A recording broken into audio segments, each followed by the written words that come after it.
Hello all, before we begin this episode, I would just like to ask our listeners to like and subscribe to this channel as it will help us out. We are fairly new on YouTube and it would help us a lot if you did so. You can also comment if you prefer. Thank you. Welcome in the Great Khan's tent.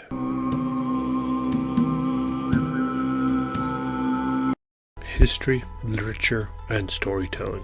In the Great Khan's Tent is now available on YouTube. You can find us using this podcast name. Fear not, listeners, episodes will still be released on this podcast first, and it is only after a delay of a week that I will upload them onto YouTube. You can still find us on all your podcast providers first. Are you interested in getting the book you just published reviewed? Writing some piece of literature and need help getting it out there and promoted? Interested in sharing what piece of literature we should cover next? Well, fret not. In the Great Khan's Tent is now available on Patreon, where your contribution can help in growing this podcast. For as low as $3 a month, a price less than a good, and I mean good, cup of coffee, you can help contribute to the growth of this podcast. Every bit helps, but as always, it is not necessary to do so, but will be appreciated. Find the Patreon link on our website, on our social media accounts, or email us and we can send it to you. Thank you. If you have any suggestions, comments, or complaints, please be sure to email us at all lowercase in the Great Khan's Tent at gmail.com. That is in the Great Khan's Tent at gmail.com. We would love to hear from our listeners. Thank you for listening, and now on with the show.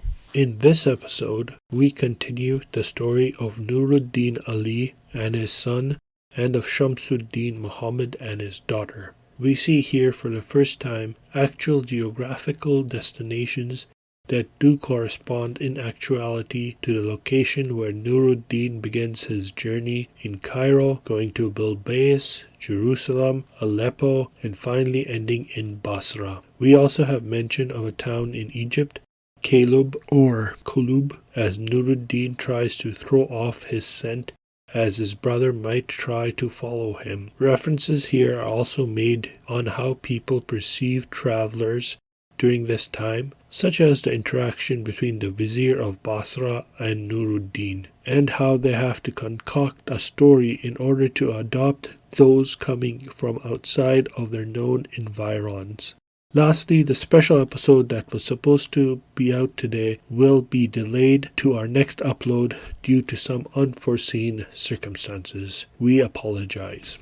A'udhu billah minash shaitanir rajim. Bismillahir-Rahmanir-Rahim. In the name of God, the Compassionate, the Merciful.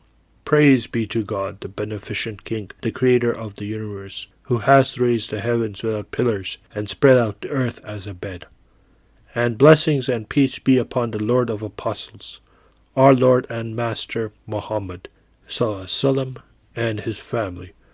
Blessings and peace enduring and constant unto the day of judgment.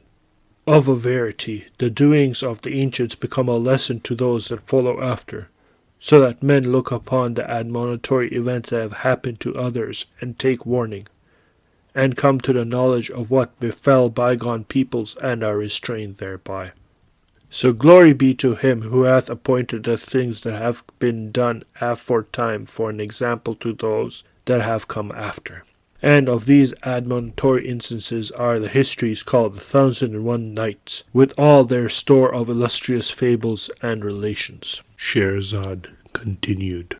Now it happened one night that the Sultan proposed commencing a journey on the following morning, and it was the turn of the elder Vizier to accompany him, and the two brothers were conversing together that night.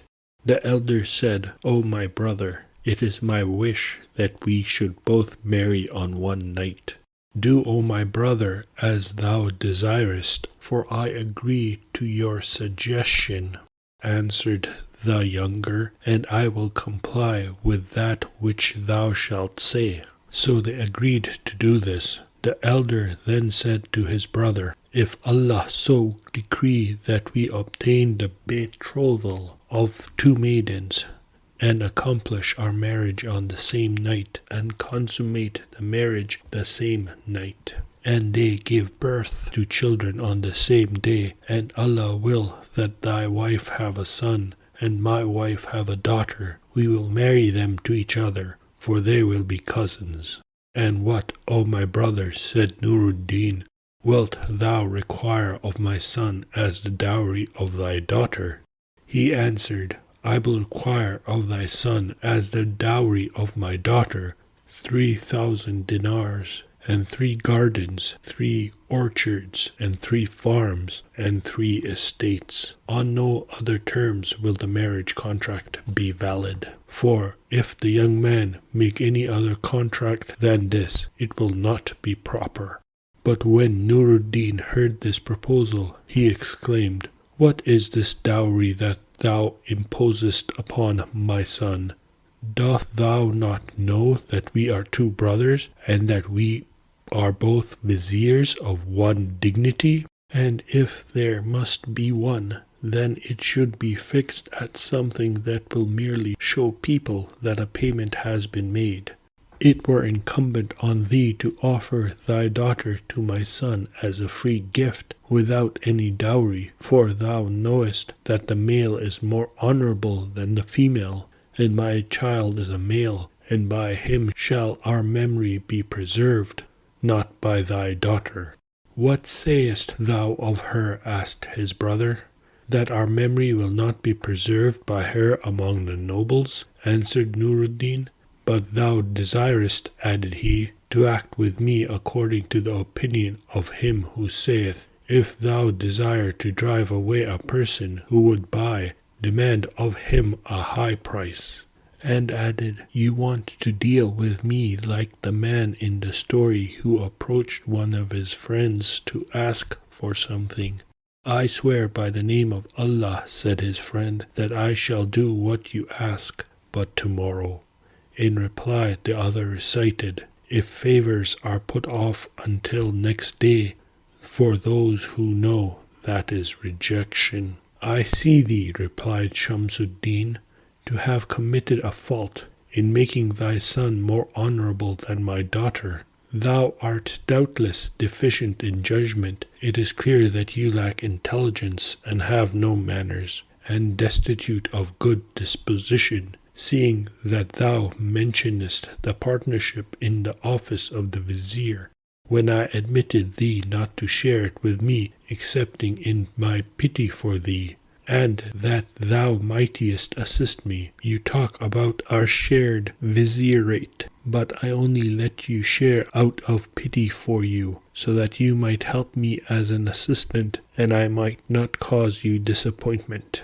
But talk as thou wilt, since thou hast said this. By Allah, I will not marry my daughter to thy son, though thou offer me her weight in gold." On hearing these words of his brother, Nur-ed-din was enraged and said, "I will not marry my son to thy daughter. I will not accept him as a husband for her," replied Shams-ud-din. "And if I were not purposing a journey, I would do to thee deeds that should serve as warnings to others. However, when I return, Allah will do what He willeth. Were I not going off on a journey, I would make an example out of you. But when I get back, I shall let you see what my honor requires." When Nur-ed-din heard this, he was full of anger and became unconscious of existence. But he concealed his feelings, and each of the 2 brothers passed the night apart from the other.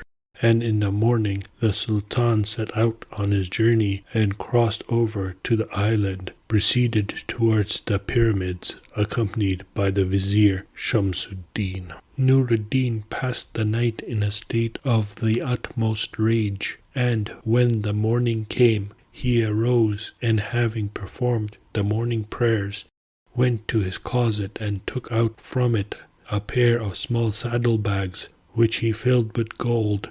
And as he reflected upon the words of his brother and the contempt which he had shown him, and the pride that he had manifested towards him, he repeated these verses. Travel, thou wilt find a friend in the place of him thou leavest, and fatigue thyself, for by labor are the sweets of life obtained. To a man of intelligence and education, there is no glory in a constant residence. Therefore quit thy native place, and go abroad. I have observed that the stagnation of water corrupteth it. If it floweth, it becometh sweet, but otherwise it doth not. If the full moon never set, the eye of the contemplative would not on every occasion pay regard to it. The lions, if they left not the forest, would capture no prey, and the arrow, if it quitteth not the bow, would not strike the mark. The grains of gold upon their native bed are regarded as mere dust, and the aloes wood, where it groweth, is a kind of firewood. If exported, it becometh an object of high demand, but if not, it attaineth no kind of distinction. He started to recite these lines. Go, and you will replace the one you leave behind. Work hard, for in this lies life's pleasure. The stay at home is humble, arriving at no goal, except distress, so leave your land and go. I see that water left to stand goes bad. If it flows, it is sweet, but if not, it is not. Were the full moon not to wane, the watcher would not always follow it. Lions that do not leave their lair will find no prey. Arrows not shot from bows can strike no target. Gold dust when in the mine is worth no more than earth, and aloes wood in its own land is merely used for fires. When taken from the mine, gold is a precious object of demand, while elsewhere in the world it is outranked by aloes wood. He then ordered one of his young men to saddle for him a dapple mule, tall and of quick pace. This beast, colored like a starling, had a high dome-like back. Its saddle was of gold, and its stirrups of Indian steel. Its trappings were like those of the Khusros, and it looked like a bride unveiled. And he did so, placing upon her a saddle adorned with gold, with stirrups of Indian steel, and housing of the velvet of Isfahan, and she resembled a bride displayed before her husband. He ordered him also to place upon her a carpet of silk and a prayer carpet, and to put the saddlebags beneath the latter. And when this was done, he said to the young man and the slaves, I have a desire to take a ride for my amusement outside the city, towards the province of Qalyub, and shall be absent 3 nights, and let none of you follow me, for my heart is contracted. Having thus said, he mounted his mule in haste, and taking with him a small supply of food, departed from the city of Cairo, turning his face towards the open country. The hour of noon overtook him not until he entered the city of Bilbais, where he alighted to repose himself and rest his mule, and ate, after which he took from this place what he required for himself, and some provender for his mule, and, having placed these provisions upon her, went forth again into the plain, and before noon on the 2nd following day, he entered Jerusalem. Here he alighted again, and rested himself and his beast, and ate. He then placed his saddlebags under his head, and spread his carpet, and slept, still overcome by anger. There he stayed for 3 days in one of the khans, looking around the place at his leisure, until both he and the mule were rested. He passed the night in this place, and in the morning he remounted, then set out into the country, and when night fell he had come to a place called Al-Sadia. Here he spent the night, getting out some food, placing the saddlebags beneath his head, and spreading out the carpet. In the morning he remounted and continued to urge on his mule until he arrived at Aleppo, where he alighted at a khan and remained 3 days to give rest to himself and his mule, and to enjoy the air of the place, which having done, he determined to prosecute his journey, and mounted his mule and went forth. He knew not whither to direct his course, but travelled on until he arrived at the city of Al-Basra, and scarcely was he aware that the night had overtaken him, when he alighted there at the khan, where he took off the saddlebags from his mule, and spread the prayer carpet, committing the mule with her equipage to the care of the doorkeeper, and ordering him to walk her about a little. The doorkeeper did so, and it happened that the Vizier of Al-Basra, sitting at a window of his palace, saw the mule, and observing her costly equipage, thought that she must belong to some vizier or sultan, and as he attentively regarded her, he was surprised, and said to one of his pages, "Bring before me that doorkeeper." So the page went and brought him, and the doorkeeper approaching kissed the ground before him. The vizier, who was an aged person, then said to this man, "Who is the owner of this mule, and what is his appearance?" "O my lord," answered the doorkeeper, "her owner is a young man of elegant person, and of the sons of merchants, and of a dignified and grave aspect." On hearing this, the vizier arose, and mounting his horse, went to the khan and introduced himself to the young man, who, as soon as he saw him approaching, rose to meet him and embraced him. The vizier, after he had alighted from his horse, saluted him and welcomed him, and seating him by his side, said to him, "Whence, O my son, hast thou come, and for what purpose?" "O my lord," answered Nur-ed-din, "I have come from the city of Cairo. My father was vizier there, and he hath departed to receive the mercy of Allah." And he informed him of all that had happened to him from first to last, adding, "I have determined that I will not return until I have seen all the cities and countries of the world." "O my son," replied the vizier, "obey not the suggestions of thy mind, lest thou expose thyself to destruction, for the countries are waste, and I fear on thine account the issues of fortune. Do not obey the promptings of pride, or you will destroy yourself.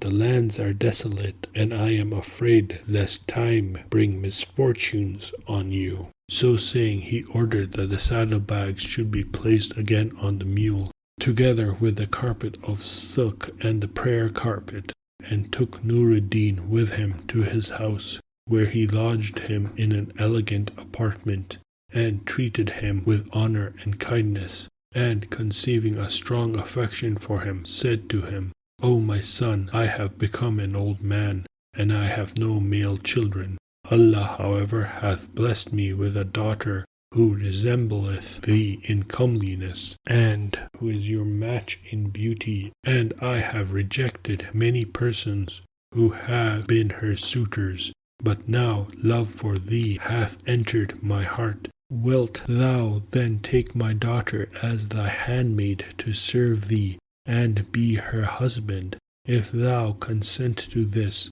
I will go up to the Sultan of Al-Basra, and will say to him, 'This is the son of my brother,' and I will introduce thee to him, that I may make thee vizier in my place, and I will remain in my house, for I am now aged."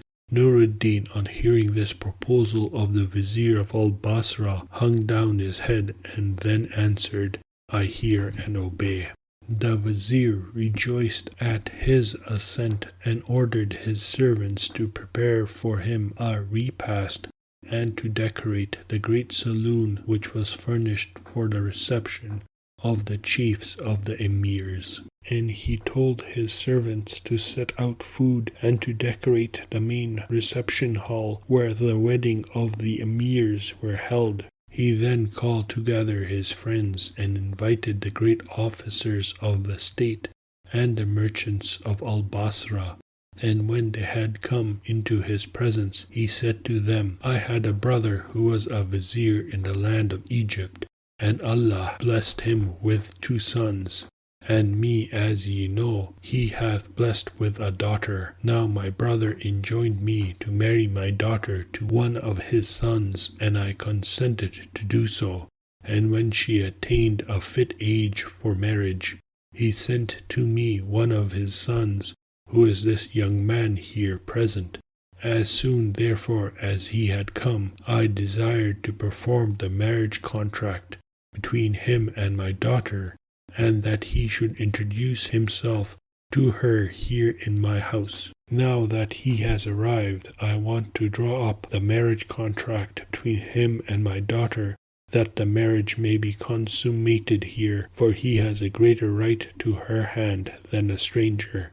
After that, if he wants, he can stay here, or if he prefers to leave, I shall send him and his wife off to his father. Everyone there approved of the plan. Looking at Nur-ed-din, they admired what they saw. Excellently hast thou done, they replied. The viziers then brought in the qadis and the notaries, who drew up the contract. Incense was scattered. They then drank sherbet of sugar, and the pages sprinkled rosewater upon them, and they departed, after which the vizier ordered his servants to conduct Nur-ed-din to the bath, and gave him a suit of his best clothes, and sent him towels, the napkins, and cups, bowls, and censers, and perfuming vessels, and everything else that he required.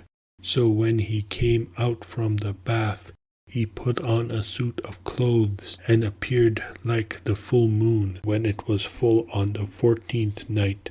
And he mounted his mule, and returning to the palace, alighted and presented himself before the vizier, and kissed his hand. And the vizier welcomed him, saying, Arise and introduce thyself this night to thy wife, and tomorrow I will go up with thee to the Sultan, and I pray that Allah may bless thee with every kind of happiness. Night 21.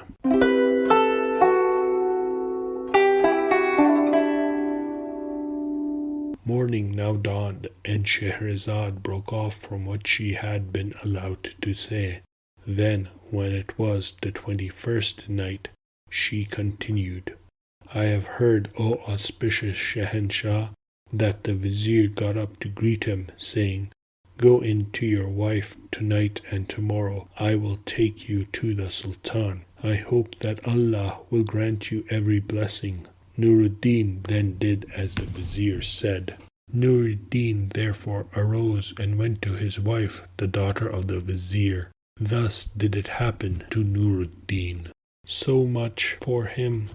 As to his brother, he continued a while journeying with the Sultan, and when he returned and found not his brother, he inquired of the servants respecting him, and they answered, On the day of thy departure with the Sultan, he mounted his mule caparisoned as for a procession of state, and said, I am going to the province of Qalyub, and will be absent for a day or 2 days, for my heart is contracted. Therefore let none of you follow me. And from the day on which he went forth to the present day, we have heard no tidings of him. Upon this the heart of Shams-ud-din was troubled at the separation of his brother, and he grieved excessively for his loss, saying within himself, The cause of this is nothing less than my having spoken harshly to him in my conversation on the night before my departure with the Sultan, and probably his mind was disturbed, and he went on a journey. I must therefore send after him, He then went up and related this event to the Sultan, who wrote letters and sent them to his vice-regents in all the provinces. But Nur-ed-din had traversed distant regions during the absence of his brother and the Sultan. Therefore, when they had gone with the letters, returned without having obtained any information respecting him. So Shams-ud-din despaired of his brother and said, I have enraged my brother by what I said to him concerning the marriage of the children. Would that I had not done so. This was not occasioned but by my want of sense and judgment. And soon after this he demanded in marriage the daughter of one of the merchants of Cairo, and performed the marriage contract between himself and her, and introduced himself to her.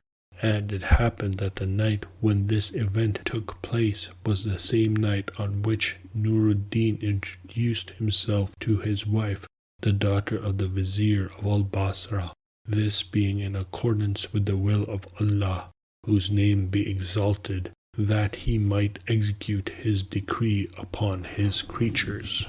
The event was as they both had said, for it came to pass that the two wives conceived by them, the wife of Shams-ud-din, the Vizier of Egypt, gave birth to a daughter, than whom there was not seen in that country one more beautiful, and the wife of Nur-ed-din gave birth to a son, one more beautiful than whom was not seen in his time.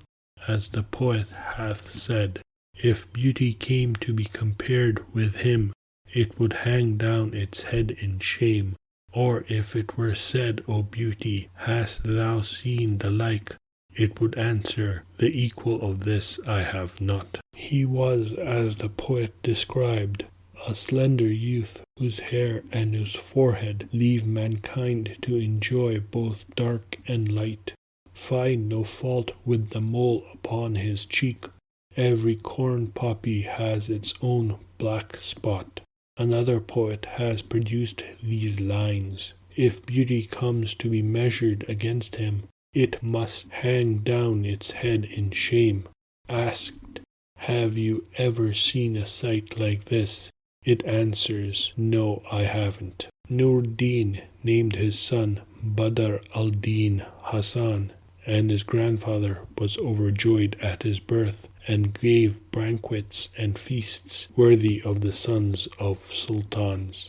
And on the 7th day after his birth, they made entertainments and spread repasts, such as were fit for the sons of sultans, after which the Vizier of Basra took with him Nur-ed-din, and went up with him to the Sultan. And when he had come into his presence, he kissed the ground before him.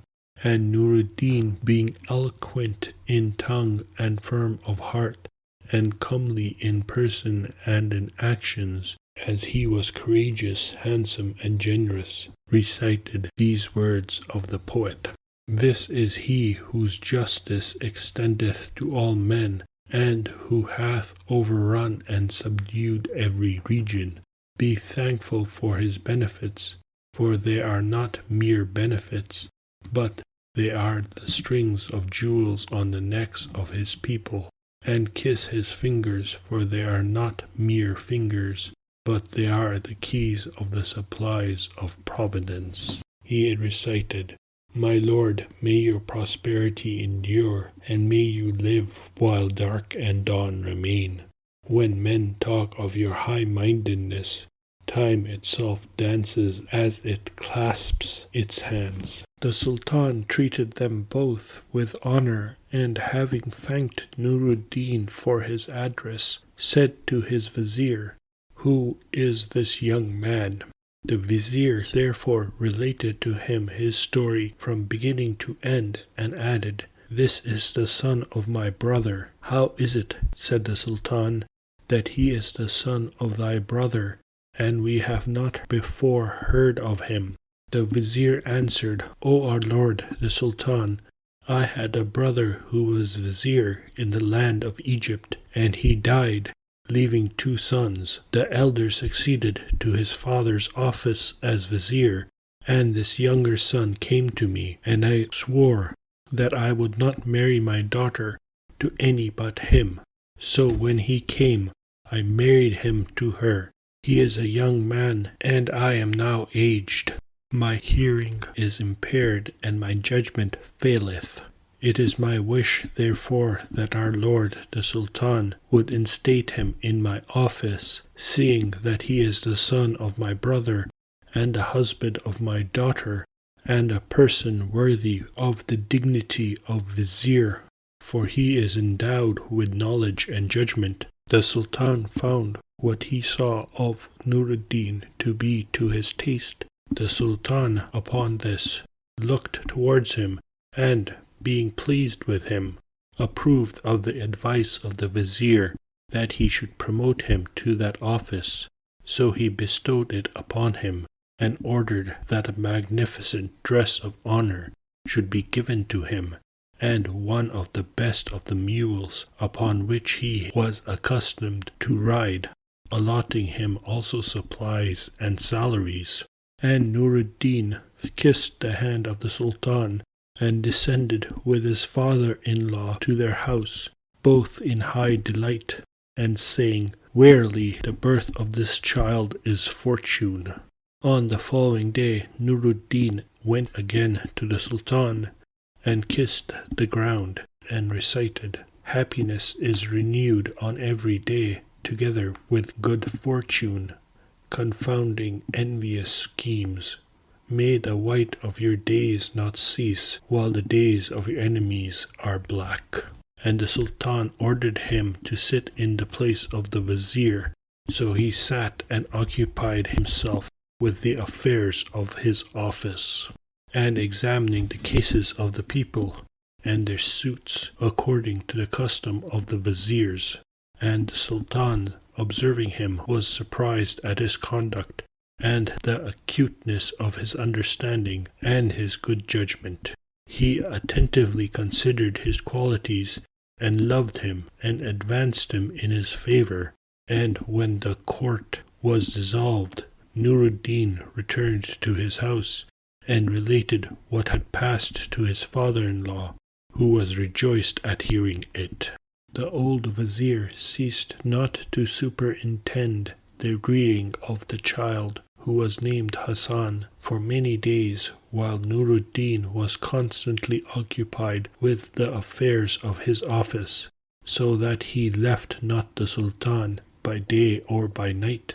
And the Sultan increased his salaries and supplies until his circumstances became ample. He had ships which made voyages under his orders with merchandise and other things, and he found numerous estates, and made water-wheels and gardens. Thus did he until his son Hassan was 4 years of age, when the old Vizier, the father of his wife, died. And he conveyed his corpse with great pomp, and decently deposited it in the earth.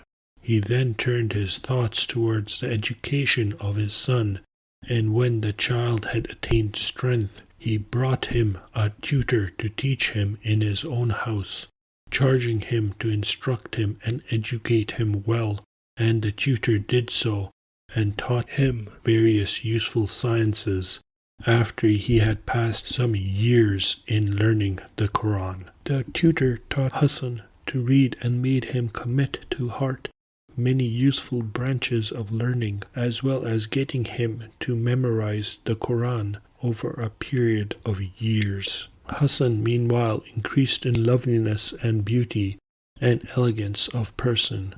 As the poet puts it, "A moon reaches its full in the heavens of his beauty, while the sun shines from his blooming cheeks. All beauty is his, and it is as though all that is fair in men derives from him." The tutor continued to educate him in his father's palace, and from the time he arrived at adolescence, he went not out of the Vizier's palace until his father took him one day, and having clad him in one of the richest of his dresses, mounted him on one of his best mules, and conducted him to the Sultan, and introduced him. When the Sultan beheld Hassan Badruddin, the son of Vizier Nur-ed-din, he was astonished at his beauty, and the people, when he passed by them for the first time, going up with his father to the Sultan, were amazed at his surpassing beauty and loveliness and elegance of person. They sat in the streets waiting for him to come back, so that they could have the pleasure of looking at his comely and well-shaped form. This was, as the poet puts it, one night as the astronomer watched, he saw the form of a graceful youth wandering in his twin robes. He observed how Gemini had spread for him the graceful beauty that his flanks displayed. Saturn had granted him black hair, coloring his temples with the shade of musk. From Mars derived the redness of his cheeks, while Sagittarius shot arrows made from his eyelids. Mercury supplied keenness of mind, and the bear forbade slanderers to look at him. The astronomer was bewildered at what he saw, and then ran forward to kiss the earth before him. The Sultan, as soon as he saw him, loved him and bestowed marks of favor upon him, and said to his father, "O Vizier, thou must bring him with thee every day." The Vizier answered, "I hear and obey," and returned with his son to his abode, and he continued every day to go up with him to the Sultan until the youth attained the age of 15 years. In the Great Khan's Tent is now available on Ko-fi.